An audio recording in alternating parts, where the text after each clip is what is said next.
Hello everyone, আসসালামু আলাইকুম। কি অবস্থা সবার? আশা করি সকলে তোমরা ভালো আছো। তো বরাবরের মতন আমিও ভালো আছি। আর তোমরা আজকে আমার অবস্থা দেখে বুঝতেই পারতেছো যে আমি কতটা টায়ার্ড। তবু এই টায়ার্ড থেকেও আমি তোমাদের মাঝে ভিডিও উপস্থাপন করার চেষ্টা করি সবসময়। আর আজকে আমি ব্লগটা স্টার্ট করতেছি যে কৃষকের যে হাল চাষের যে জমি, যেটা দিয়ে কাদা তৈরি করা হয়। আর তোমরা দেখতে পারতেছো যে আমার পিছনে এই মেশিনটা আছে। তো আজকে তোমাদেরকে আমি দেখাবো কৃষকদের জমিগুলা। তো চলো আমার সাথে।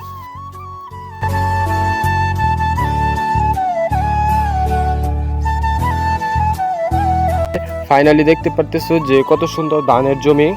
এটা কিন্তু গ্রাম বাংলাতেই সম্ভব। এবং কিন্তু আমি গত একটা ব্লগ ভিডিওতেও বলছিলাম যে এরকম ভিউ কিন্তু প্রতিদিন পাওয়া যায় না, সচরাচর পাওয়া যায়। আর এই গ্রাম গ্রাম বাংলা ধরেই কিন্তু আমাদের ঐতিহ্য, এবং আমরা কিন্তু গ্রামেরই ছেলে।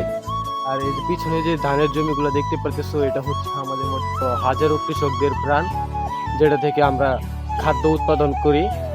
তোমরা দেখতে পাচ্ছ, তোমরা ভিডিও উপভোগ করো আর ব্লগটা কন্টিনিউ করো।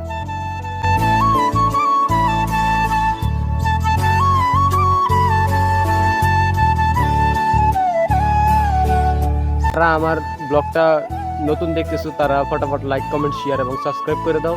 আর পেজ থেকে হলে আমার পেজটা ফলো করে পাশে থাকবে, আর টিকটক থেকে হলে আমার টিকটক আইডিটা ফলো দিয়ে আমার পাশে থাকবে, আর আমাকে ভিডিও তৈরি করার উৎসাহ দিবে। তো আজকের মতো এই জায়গাতে বিদায় নিচ্ছি। সবাই ভালো থাকবেন, সুস্থ থাকবেন, আর আমার পেজটা ফলো দিয়ে পাশে থাকবেন। ধন্যবাদ সবাই।